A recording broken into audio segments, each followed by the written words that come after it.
Episode 48। मैं बहुत आहिस्तगी से नीचे उतरा और फुर्ती से बाएं तरफ की झाड़ियों में रेंग गया। फिर झाड़ियों की ओट में बैठे ही बैठे मैं कार की तरफ बढ़ा। तैमूर भी उतर चुका था। मैंने रिवॉल्वर निकाला और दबे पांव कार तक पहुंच गया। कार के नजदीक पहुंचकर मुझे बेसाख्ता हंसी आ गई। मोटा सा एक आदमी स्टीयरिंग पर सर रखे सो रहा था। उसने हिमाकत ये की थी कि खिड़कियों के शीशे भी चढ़ा दिए थे। इस तरह वो दम घुट के मर भी सकता था। मैंने आहिस्तगी से खिड़की के शीशे पर दस्तक दी तो वो हड़बड़ा कर उठ बैठा और उसने शीशा नीचे कर लिया। ओ भाई, ये तुम बीच रास्ते पर किस खुशी में सो रहे हो? चलते चलते अचानक मेरी गाड़ी का इंजन बंद हो गया। मैं समझा शायद पेट्रोल खत्म हो गया है, मगर फ्यूल गेट से अंदाजा हुआ कि गाड़ी में फ्यूल की कमी नहीं है। मैं कोई कहानी नहीं सुनना चाहता, अपनी गाड़ी रास्ते से हटाओ। तो तुम्हारा क्या ख्याल है, मैंने जानबूझकर ऐसा किया है? मोटा बुरा मानकर बोला, शायद मेरी गाड़ी की क्रैंक शाफ्ट टूट गई है, उसके दोनों पिछले पहिए जाम हो गए हैं। मेरा एक दोस्त भी था, हम दोनों ने गाड़ी को धकेलने की कोशिश की मगर इसे 1 इंच भी ना सरका सके। मेरा दोस्त किसी मैकेनिक को लेने गया है। ये एक नई मुसीबत हो गई थी। जब तक वो गाड़ी दरमियान से ना हटती हमारी जीप नहीं गुजर सकती थी। मैंने अपनी ताकत आजमाने का फैसला किया। मोटा भी गाड़ी से नीचे उतर आया और इस सूरत हाल से बहुत परेशान था। तैमूर अब तक सामने नहीं आया था। वह आखिर वक्त तक किसी भी नाखुशगवार सूरत हाल से निमटने को तैयार रहता था। मैंने झुककर गाड़ी के पिछले हिस्से को पकड़ा और झटके से उठा लिया। उस पर मुझे खुद भी हैरत हुई। फिर मैंने गाड़ी को आहिस्ता आहिस्ता आगे की तरफ धकेला तो वह आगे बढ़ गई। मैंने मोटे से कहा, तुम आगे जाकर स्टीयरिंग कंट्रोल करो और गाड़ी को एक तरफ लगा दो। फिर मैंने धकेल कर गाड़ी को रास्ते से हटा दिया। उस मुशक्कत से मुझे हल्का सा पसीना आया था और कुछ सांस फूल गया था। अब तुम आराम से सोते रहो, कोई तुम्हें डिस्टर्ब नहीं करेगा। अंधेरे में मुझे उसके तासुरात देखने का मौका नहीं मिला, मगर उसकी आवाज़ में हैरत थी। तुम काम क्या करते हो? मैं यही काम करता हूँ। मैं एक बाजीगर हूँ और दरमियान में खड़े होकर मुखालिफ सिमत में जाने वाली 2 जीपों के पीछे बंधा हुआ रस्सा पकड़कर उन्हें रोक लेता हूँ। सीने पर वजनी पत्थर रखे हथौड़े से उसे तोड़वाता हूँ और बस इतना काफ़ी है। मोटे का लहजा बदल गया। आप खामोशी से ऐसी गाड़ी में बैठ जाओ, इसमें कोई खराबी नहीं है। मैंने उसे चौंक कर देखा। मैं समझा नहीं, अभी समझ जाओगे। मोटे ने अचानक रिवॉल्वर निकाला और गुर्रा कर बोला, हाथ ऊपर उठा लो। इस वक्त तुम कई राइफलों की जद में हो, कोई ऐसी वैसी हरकत मत करना वरना छलनी हो जाओगे। मगर तुम हो कौन और मुझसे क्या चाहते हो? अभी मालूम हो जाएगा, बाहर आ जाओ तुम लोग, वो बुलंद आवाज में बोला। अचानक बाएं तरफ की झाड़ियों में से कुछ लोग बाहर निकल आए। उनके हाथों में राइफलें थी। सुनील, मोटे ने किसी को मुखातिब किया, तुम पहले जीप की तलाशी लो। कांता अगर जीप में हो तो पहले उसे कब्जे में कर लो, इसका हिसाब बाद में चुकता करेंगे। गोया वो लोग भी कांता की तलाश में थे। मोटे ने जिसे सुनील के नाम से मुखातिब किया था वो जीप की तरफ बढ़ गया था। फिर वो बोला, जीप में तो कोई नहीं है। मुझे हैरत का शदीद झटका लगा। क्या बकते हो? मुझे इत्तला मिली थी कि कांता एक नौजवान के साथ जीप में सफर कर रही है, पर यह भी तो हो सकता है कि यह कोई और हो। सुनील उलझ कर बोला। मोटा झंझलाकर मेरी तरफ मुड़ा। कांता कहाँ है? कौन कांता? तुम कौन हो और कहाँ से आ रहे हो? मैं फॉरेस्ट ऑफिसर रमेश कुमार हूँ और रंगपुर के डाक बंगले से आ रहा हूँ। मैं 1 हफ्ते से वहां मुकीम हूँ और एक सरकारी काम के सिलसिले में इलाहाबाद जा रहा हूँ। तुम जंगलात के अफसर हो? हाँ, मैं फॉरेस्ट ऑफिसर हूँ। आपको किसकी तलाश है? इसका मतलब है कि हमसे चूक हो गई। वो हरामजादा कांता को लेकर किसी और रास्ते से निकल गया है, मगर यहाँ तो कोई और रास्ता नहीं है। मैंने अंधेरे में तीर फेंका, इसका मतलब है वो भी रास्ते में होगा। मोटा जल्दी से बोला, हाँ याद आया, रंगपुर से एक रास्ता दूसरे सिंध में जाता है। अगर वो उस तरफ नहीं गया तो फिर सीधा यहीं आएगा। उसका यहाँ इंतजार करने के बजाय हम रंगपुर चलते हैं। सुनील ने कहा, अगर वो इधर आया तो हमें रास्ते में ही मिल जाएगा, वरना उसे रंगपुर में घेर लेंगे। ठीक कहते हो, मोटा पुरख्याल अंदाज में बोला। फिर मुझसे मुखातिब हुआ, क्षमा करना, हमने तुम्हारा रास्ता रोका, मगर तुम लोग हो कौन? हम के साहब के मुलाजिम हैं।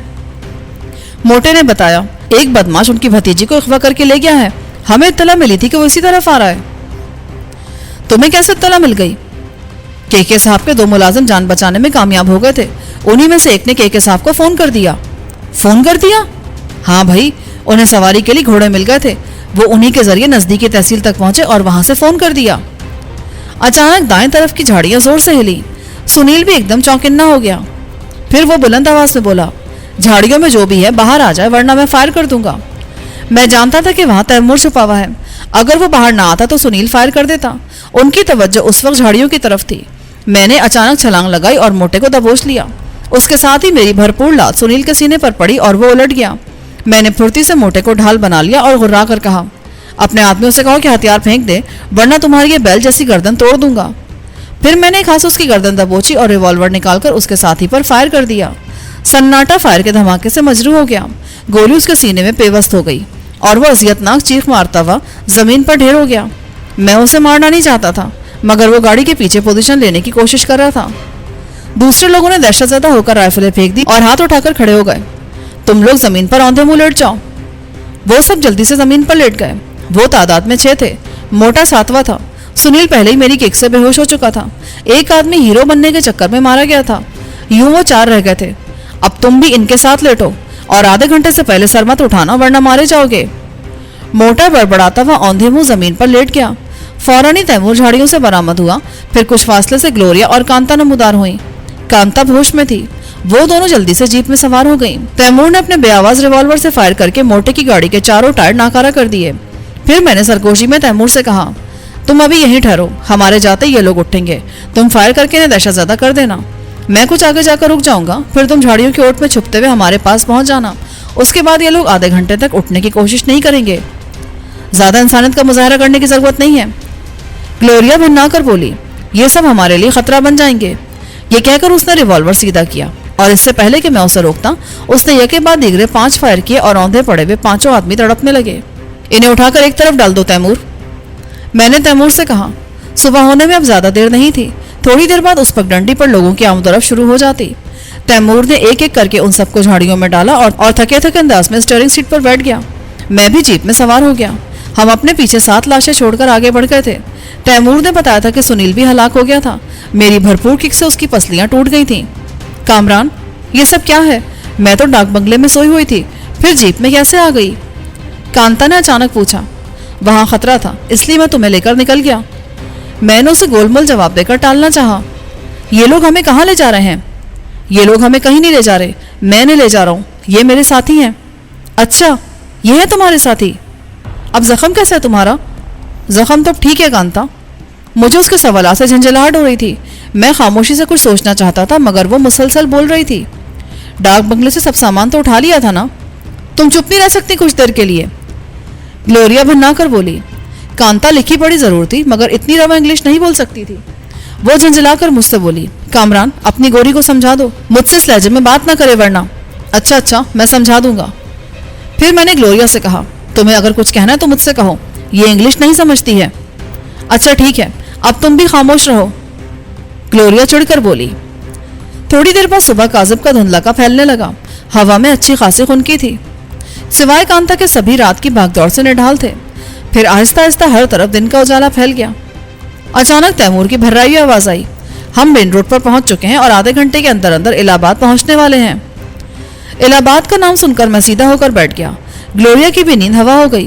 वो मुझसे बोली, कामरान, तुम्हारी नजर में कोई महफूज ठिकाना है? नहीं। तुम महफूज ठिकाने की बात कर रही हो? यहाँ तो सिरे से ठिकाना ही नहीं है। यहाँ एक महफूज ठिकाना तो है, तैमूर ने कहा। मेरा एक सिख दोस्त यहाँ मुकीम है। वो स्मगलर है और अक्सर सरहद उबूर करता रहता है। वो सोने से लेकर मवेशी और लड़कियां स्मगल करता है। चलो फिर उसी के घर चलो। मैं उस वक्त सिर्फ और सिर्फ आराम और सुकून चाहता था। उस सिख से तुम्हारी दोस्ती कहाँ हुई थी? दोस्ती क्या, वो मेरा एहसानमंद है। बॉर्डर क्रॉस करते हुए एक मरतबा वो रेंजर्स के घेरे में आ गया था। शायद रेंजर्स को नाका नहीं दिया गया था। ये नाका क्या होता है? ये सरहद पर आने जाने वालों की इस्तिलाह है। मुस्तकिल आने जाने वाले स्मगलर्स दोनों तरफ की बॉर्डर फोर्सेस और रेंजर्स को पेशगी रकम देते हैं। उस रकम के एवज रेंजर्स की तरफ से उन्हें छूट मिल जाती है। ये रकम नाका कहलाती है।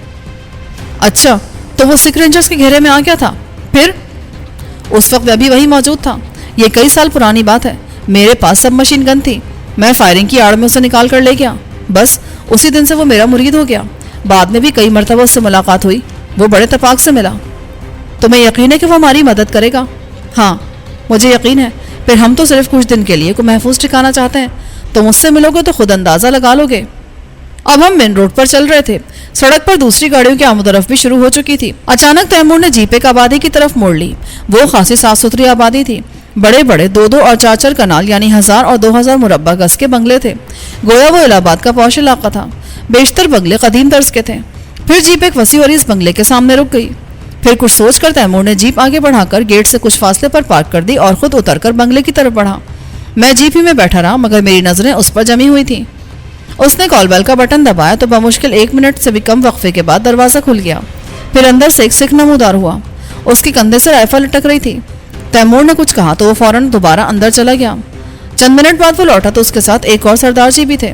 उन्होंने बहुत खूबसूरत और बेहतरीन सिलाई का 3 पीस सूट पहन रखा था। वो तैमूर को देखते उससे लिपट गया। फिर तैमूर ने उनसे कुछ कहा। उसके साथ ही उसने जीप की तरफ इशारा भी किया। सरदार जी चौंक कर हमारी तरफ देखने लगे। फिर उन्होंने तैमूर से कुछ कहा और मुसल्ला दरबान को कुछ हिदायत देकर अंदर चले गए। तैमूर जीप की तरफ वापस आया और स्टीयरिंग पर बैठकर इंजन स्टार्ट करते हुए बोला, काम बन गया कामरान। सरदार जी तो इस बात पर नाराज हो रहे थे कि मैंने उनसे पूछा भी क्यों। बकौल उनके अपने घर में आने के लिए भी किसी को इजाजत की जरूरत होती है। उसने जीप को रिवर्स किया और खुले हुए गेट से होता हुआ पोर्च में जा रुका। सरदार जी पहले ही हमारे इस्तकबाल को बरामदे में खड़े थे। मैं जीप से नीचे उतरा तो सरदार जी पुरतपाक अंदाज से मेरी तरफ बढ़े और गर्मजोशी से मेरे दोनों हाथ थाम लिए। मेरे साथ ग्लोरिया और कांता भी उतरी थी। उन दोनों को उन्होंने दूर से ही हाथ जोड़कर सत श्री अकाल कहा और मुझसे बोले, सामान उछट दो, मुंडा ले आवेगा। आओ असी अंदर चलते हैं, भाभो नु भी ले आओ। ना जाना उन्होंने भाभो का लकब ग्लोरिया को दिया था या कांता को, और भाभो किस हवाले से कहा था, मेरे या तैमूर के। अलबत्ता मुझे ये इत्मीनान था कि दोनों खवातीन में से किसी ने सरदार जी की बात नहीं समझी थी। वो हमें लेकर सीधे ऊपर पहुंचे और हमारे लिए 2 बेडरूम खोल दिए। फिर वो तैमूर से बोले, आप लोग नहा धोकर फ्रेश हो जाओ, फिर असी गल्ला करेंगे। ये कहकर वो वापसी के लिए मुड़ गए। तैमूर उनके पीछे लपका। ग्लोरिया और कांता एक बेडरूम में दाखिल हो गई। कांता तो बेड पर ढेर हो गई मगर ग्लोरिया बाथरूम में घुस गई। मुझे भी बहुत थकन महसूस हो रही थी। दूसरे बेडरूम में जाकर मैं भी बाथरूम में घुस गया। इस भागदौड़ में मेरे कपड़े बहुत मैले हो गए थे और उन्हें दोबारा पहनने को जी नहीं चाह रहा था, मगर कपड़े तो बहरहाल पहनना थे।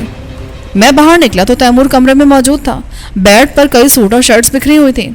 मेरे कुछ पूछने से पहले ही तैमूर बोला, ये कपड़े सरदार जी ने भिजवाए हैं, कह रहे थे कि ये बिल्कुल नए कपड़े हैं। अचानक मेरी नज़र एक स्लीपिंग सूट पर पड़ी तो बेख्तियार मैंने वो सूट उठा लिया। वो भी बिल्कुल नया था। मजे की बात यह थी कि उसके साथ ड्रेसिंग गाउन भी था। सरदार जी वाकई बाज़ौक़ थे। नाश्ता उन्होंने कमरे में भिजवा दिया था। नाश्ता क्या, वो खाना ही था। ट्रॉली ऊपर से नीचे तक भरी हुई थी। मैंने कांता और ग्लोरिया को भी वहीं बुलवा लिया। कांता का मुंह फूला हुआ था। वो मुझे देखते ही बोली, तुम तो यहाँ आकर मुझे बिल्कुल ही भूल गए हो। उसका अंदाज किसी जली कटी बीवी का सा था। ऐसी कोई बात नहीं है कांता, आओ तुम नाश्ता करो। नहीं, मुझे भूख नहीं है। भूख क्यों नहीं है? रात क्या पत्थर खाए थे जो अब तक हजम नहीं हुए? यह आखिरी फिक्रा उसने हंसकर इंग्लिश में कहा था। मौसूफा कामरान से इश्क फरमा रही हैं, भला फिर आशिकों को भूख कब लगती है? ग्लोरिया ने जले कटे अंदाज में कहा। ग्लोरिया, मुझे अचानक गुस्सा आ गया। तुम क्यों इसकी तौहीन कर रही हो? क्या इसने तुमसे कहा है कि वो मुझसे इश्क करती है? इसकी आंखें, इसका लहजा, इसकी हर अदा चीख चीख कर कह रही है कि मैं कामरान से। ग्लोरिया प्लीज, कामरान को क्यों खामखा गुस्सा दिलाती हो? तैमूर ने मौके की नजाकत को भांप कर कहा। तैमूर, तुम भी संजीदा हो गए? ग्लोरिया हैरत से बोली, यह तो एक मजाक था। फिर उसने घूमकर मुझे देखा। वैसे तैमूर, तुम मानो या ना मानो, लड़की कामरान के चक्कर में है। वैसे भी इन मशरकी लड़कियों को और काम ही क्या होता है? ये तो। ग्लोरिया, मैं भन्ना कर बोला, तुम मेरी वजह से अपने ताल्लुकात खराब मत करो कामरान। कांता रवा इंग्लिश में बोली तो मेरे साथ साथ ग्लोरिया और तैमूर भी चौंक उठे। फिर कांता बुरी तरह से सकने लगी। वो बोली, तुम्हारा बहुत एहसान है कामरान कि मुझे तुम हिफाजत से यहाँ ले आए। मैं आज बल्कि अभी यहाँ से चली जाऊंगी। मैं कोई गिरी पड़ी लड़की नहीं हूँ कि तुम्हारी दोस्त मेरी यूं तौहीन करे। मैंने जानबूझकर ये जाहिर किया था कि इंग्लिश मेरी समझ में नहीं आती। हकीकत है कि हिंदी से भी पहले मैंने इंग्लिश सीखी थी। मेरी गवर्नेंस अंग्रेज थी और जब तक मैं हवेली में रही वो मेरे साथ रही। मुमकिन है वो अब भी हवेली में ही हो। कांता अचानक उठ खड़ी हुई। मुझसे कोई भूल हो गई हो तो मुझे क्षमा कर देना। उसने मेरे आगे हाथ जोड़ दिए और नम आंखों से मुझे देखा। मेरी समझ में नहीं आ रहा था कि मुझे क्या करना चाहिए। ग्लोरिया भी बहुत शर्मिंदा नजर आ रही थी। फिर इससे पहले कि मैं कांता से कुछ कहता, ग्लोरिया झपटकर अपनी जगह से उठी और कांता का रास्ता रोककर बोली, I am extremely sorry Kanta, but it was just a joke. तुम कहीं नहीं जाओगी। अचानक ग्लोरिया भी आपदीदा हो गई। मुझे तुमसे कोई शिकायत नहीं है ग्लोरिया, मेरी किस्मत ही खराब है। जब भी तो मैं दर दर की खाक छान रही हूँ। जब खून के रिश्ते दुश्मन हो जाएं तो गैरों से कैसा गिला। ये कहकर उसने आगे बढ़ने की कोशिश की मगर ग्लोरिया एकदम उससे लिपट गई। नहीं कांता, तुम यहाँ से नहीं जाओगी बल्कि मैं जाऊंगी। तुम्हें अभी कामरान की जरूरत है। तन्हा बाहर निकली तो किसी मुसीबत में फंस जाओगी। ये क्या हो रहा है ग्लोरिया? तुम नशे में तो नहीं हो? चलो आराम से बैठकर नाश्ता करो। मैंने गुस्से से कहा। फिर कांता से बोला, और खातून आप भी बैठ जाइए। कांता हंसते हुए बैठ गई। फिर बोली, बैठ जाओ ग्लोरिया, यहाँ से कोई नहीं जाएगा, ना तुम ना मैं। ग्लोरिया के चेहरे पर भी मुस्कुराहट आ गई। वो बोली, वैसे तुम हो बहुत चालाक, हमें महसूस भी ना होने दिया कि तुम्हें इंग्लिश आती है। बहरहाल अब इस टॉपिक को छोड़ो और तुम भी नाश्ता करो। नाश्ते से फारिग होकर मैं बिस्तर पर ढेर हुआ तो कांता दवाओं का बक्स लेकर आ गई और बोली, सोने से पहले अपने जख्म पर मरहम लगवा लो। अपने जख्म को मैं तो भुला ही बैठा था। कांता बक्स खोलकर उसमें से मरहम और जख्म मुंतमिल करने वाला सफूफ निकाल रही थी। उसी वक्त ग्लोरिया भी वहां आ गई। उसके हाथ में गर्म पानी का प्याला था। ग्लोरिया ने बहुत गौर से मेरे जख्म का जायजा लिया, फिर बोली, हैरत अंगेज, इतना गहरा जख्म 2 ही दिन में मुंतमिल हो गया। मैं खुद हैरान था। ग्लोरिया ने गर्म पानी से जख्म साफ किया, फिर कांता ने उस पर सफूफ छिड़का और मरहम का लेप कर दिया। उसके बाद मैं ऐसा सोया कि रात ही की खबर लाया। मेरी आंख खुली तो रात के 9 बज रहे थे। मेरे साथ ही बेडरूम में तैमूर सो रहा था। मैं उठकर बाथरूम में घुस गया। नहाकर निकला तो मैं हशाश बशाश था। बाजू का जख्म भी ज्यादा तकलीफ नहीं दे रहा था। मैं गुनगुनाता हुआ बेडरूम में पहुंचा तो मुझे तैमूर नजर आया। वो बेदार हो चुका था। तैमूर, ये मराकबा छोड़ो, जल्दी से फ्रेश हो जाओ। यार कामरान, हमारी जिंदगी भी क्या है, आज यहाँ तो कल वहाँ। क्यों, क्या ख्वाब में अपने मंगेतर को देख लिया? उसका तो नाम भी मत लो मेरे सामने। उसी की वजह से मेरी जिंदगी बर्बाद हुई है। आई एम सॉरी तैमूर, मुझे अफसोस है कि कम ऑन कामरान, मुझे तो ऐसा लगता है कि सरदार जी के मकान में कोई असर है। हम जब से यहाँ आए हैं जज्बाती हो रहे हैं। पहले कांता, ग्लोरिया और अब नहीं तैमूर, ये बात नहीं है। असल में इस एबनॉर्मल लाइफ से हम लोग खुद उकता गए हैं, या फिर घर का आराम हमें रास नहीं आता। एनी हाउ, तुम जाकर मुंह हाथ धो लो, मुझे भूख लग रही है। तैमूर बाथरूम चला गया। उसके जाने के बाद मैंने वक्त गुजारी की खातिर यूं ही अखबार उठा लिया। इंग्लिश का वो अखबार शायद सरदार जी ने खास तौर पर हमारे लिए भिजवाया था। फ्रंट पेज पर एक खबर पढ़कर मैं चौंक उठा। फॉरेस्ट ऑफिसर, उसके 2 दोस्तों और चौकीदार का पुरस्कार कत्ल। गांव वालों ने बताया था कि कत्ल से पहले फॉरेस्ट ऑफिसर के साथ एक सफेद फार्म औरत भी थी। बैक पेज पर 2 छोटी छोटी खबरें और थीं। एक खबर किसी वीराने की थी जहां कुंवर के 4 आदमी मेरे हाथों कत्ल हुए थे। पुलिस को वहां 5वीं लाश मंगल की मिली होगी। यूं ये 5 कत्ल भी नामालूम कातिलों के खाते में डाल दिए गए थे। दूसरी खबर उस वारदात की थी जिसमें 6 आदमी मारे गए थे। अखबार ने लिखा था कि कत्ल की उन वारदातों के बाद गांव वाले सरे शाम अपने घरों में बंद हो जाते हैं। पुलिस तंदही से कातिलों को तलाश कर रही है। खासतौर पर उस सफेद फार्म औरत की तलाश जारी थी जो मुबैना तौर पर कातिलों की आलाकार थी। दरवाजे पर आहट हुई और सरदार जी मुस्कुराते हुए अंदर आ गए। आप तो खूब सोए, अब तबीयत कैसी है? उसी वक्त तैमूर भी बाहर निकल आया। वो जल्दी से बोला, तबीयत तो ठीक है इनकी, लेकिन कुछ देर मजीद इन्हें खाना ना मिला तो ये मुझे खा जाएंगे। सरदार जी हंसने लगे। आप एक दूसरे को ना खाएं, खाना तैयार है। तुम अपनी भाभो को बुला लाओ। मैंने तैमूर से कहा, मैं ड्राइंग रूम में जा रहा हूँ। कौन सी वाली, नंबर 1 या 2? वो हंसकर बोला।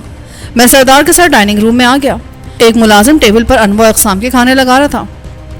सरदार जी बोले, अगर खाने से पहले 1-2 पैक हो जाए तो मज़ा आ जाए, विलायती है। कभी थी, मेरे साथ रहकर तो वो भी देसी हो गई है। सरदार जी भौंडी आवाज़ में हंसे और बोले, मैं शैम्पेन की बात कर रहा हूँ। उसी वक्त ग्लोरिया और कांता ड्राइंग रूम में दाखिल हुई। वो दोनों ही निखरी निखरी नजर आ रही थीं। शैम्पेन की बोतल देखकर ग्लोरिया की आंखों में चमक लहराई। उसने मेरी तरफ इजाज़त तलब नजरों से देखा। मैंने इशारे से उसे इजाज़त दे दी। फिर वहाँ शैम्पेन का दौर चलने लगा। तैमूर और कांता ने माजरत कर ली। आधे घंटे बाद मुझे एहसास हुआ कि वो शराब मेरे लिए बेअसर थी। फिर मुझे याद आया कि बाबा की खिलाई हुई जड़ी बूटियों की वजह से मोहलिक तरीन जहर भी मेरे मैदे पर असर नहीं कर सकता था। ये तो फिर शराब थी। मैंने झंझलाकर अपना ग्लास दीवार पे दे मारा। सरदार जी तरंग में आकर बोले, अरे तुम तो अभी से आउट हो गए। यार मैं बिल्कुल होश में हूँ। ये क्या कर रहे हो कामरान? तैमूर झंझलाकर बोला, अरे यार मैं बिल्कुल होश में हूँ। बाबा ने ना जाने क्या खिलाया कि शराब मुझ पर असर नहीं करी।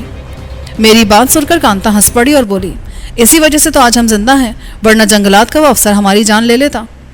मुझे याद आया कि उस ख्वाबावर दवा ने भी मुझ पर असर नहीं किया था, वरना कम से कम वो लोग तो मुझे जिंदा हरगिज ना छोड़ते। खाने के बाद कॉफ़ी का दौर चला। अचानक मुझे अपनी जीप का ख्याल आया। वो गाड़ी भी मशकूक थी। यूं भी वो गाड़ी मंगल सिंह के कब्जे में थी। मुमकिन उन लोगों ने उसे कहीं से चुराया हो। मैंने तशवीश का इजहार सरदार जी से किया तो उन्होंने कहा कि जीप तो मैंने उसी वक्त गैराज में बंद करा दी थी। उन्होंने हमारे लिए अपनी गाड़ी मखसूस कर दी। फिर सरदार जी सोने चले गए। ग्लोरिया और कांता भी हमारे कमरे में आ गई। मैंने कांता से पूछा, अब मेला शुरू होने में कितने दिन बाकी हैं? मेरे ख्याल में 2 दिन बाकी हैं अभी। मैं और ग्लोरिया भी तुम्हारे साथ चलते हैं, तैमूर ने कहा। नहीं तैमूर, ग्लोरिया बोली, इसका कोई फायदा नहीं होगा। अगर बदकिस्मती से कामरान फंस गया तो हम सभी मारे जाएंगे। मेरा तो ख्याल है हम दोनों दूर रहकर कामरान की हिफाजत कर सकेंगे। मुझे ग्लोरिया की तजवीज़ से इत्तेफाक था।